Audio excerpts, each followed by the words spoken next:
Welcome to Tab Briefs, a weekly look at headlines from the world of faith for June 12th, 2020. I'm Tab Media Content Editor Carrie McCorder, and here are some of the headlines that grabbed our attention this week. As coronavirus restrictions have loosened, congregations are grappling with including older adults.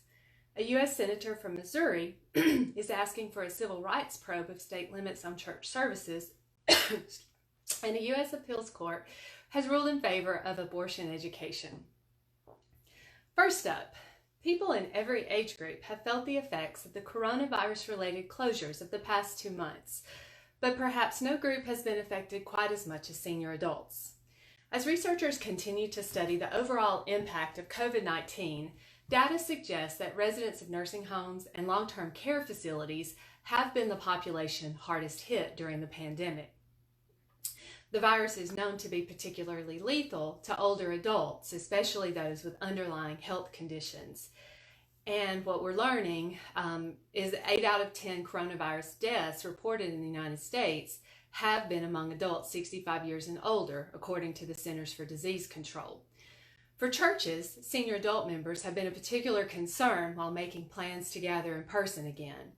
The message from state health officials has emphasized personal responsibility, but many pastors and church staff have encouraged senior adults to consider carefully their worship attendance.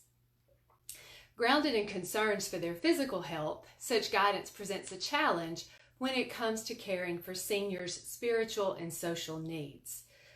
Seniors may struggle with using the technology required for viewing online services or for connecting virtually with family, friends, and community members. And they certainly miss the comfort of being surrounded by family and friends, which may lead to feelings of isolation and loneliness.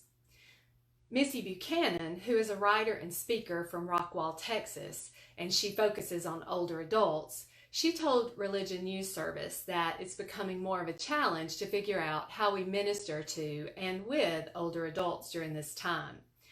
Some congregations are making phone calls and writing letters to older members. Others have bought tablets for them and are teaching the technology savvy how to connect to online platforms. But those health concerns related to in-person gatherings persist. Evidence suggests that houses of worship are probably among the riskiest place for older people, as transmission is much more likely indoors where lots of people come into close contact.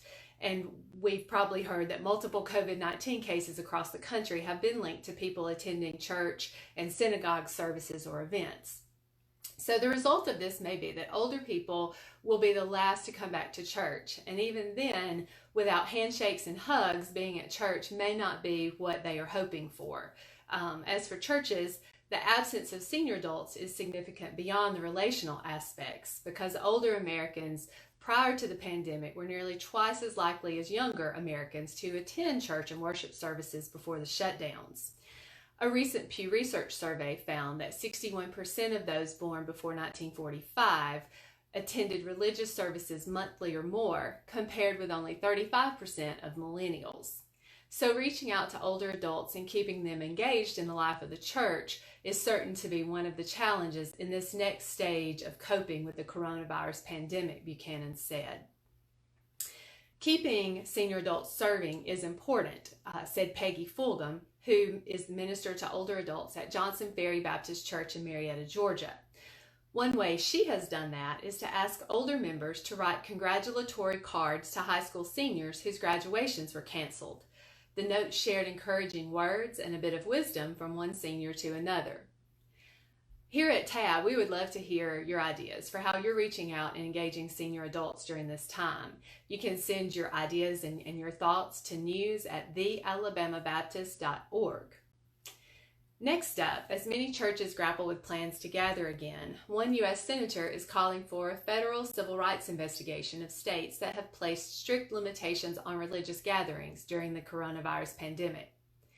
Senator Josh Hawley of Missouri asked U.S. Attorney General William Barr on June 9th to investigate states that have restricted church services but have allowed mass gatherings of protesters in the wake of George Floyd's death.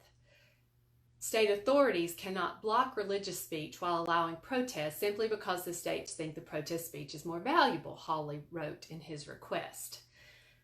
Many leaders, including those in Southern Baptist life, have urged public officials to treat worship services the same as similar events. Travis Wusso, a Southern Baptist public policy specialist with the Ethics and Religious Liberty Commission, told Baptist Press that civic leaders need to view pastors as partners. He said churches need to be treated the same as similar kinds of activities where they are actually similar.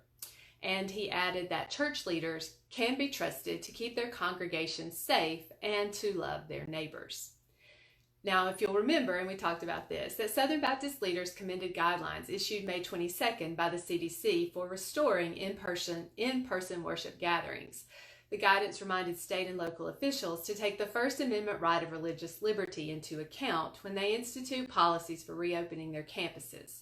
No church or other religious group should be called on to enact mitigation strategies stricter than those requested of similarly situated entities or activities, according to the CDC.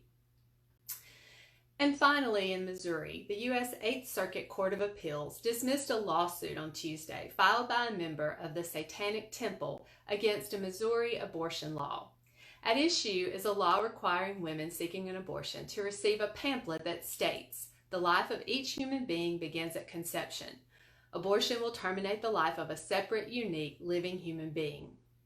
The plaintiff, called Judy Doe in court records, sued the state, arguing the law violates her religious freedom. A federal district judge last year ruled against Doe, and the appeals court agreed. In this most recent decision, a 3-0 decision, the court ruled the Missouri law does not violate the U.S. Constitution. The court wrote that the case demonstrates why Missouri wasn't wrong to promote viewpoints on life that Doe argued align with the Catholic religion. In his opinion, Judge David R. Strass wrote that the state, quote, "does not establish religion by passing a law that just happens to coincide or harmonize with the tenets of some or all religions." Those are your tab briefs for June 12, 2020. If you enjoy this Friday roundup of faith-based headlines, you should check out Tab Highlights. You can sign up at tabonline.org, and when you do, you'll get a free email every Monday, Wednesday, and Friday highlighting the top faith-based news stories of the day. And as always, you can read more stories from the world of faith-based news every day at our website, tabonline.org.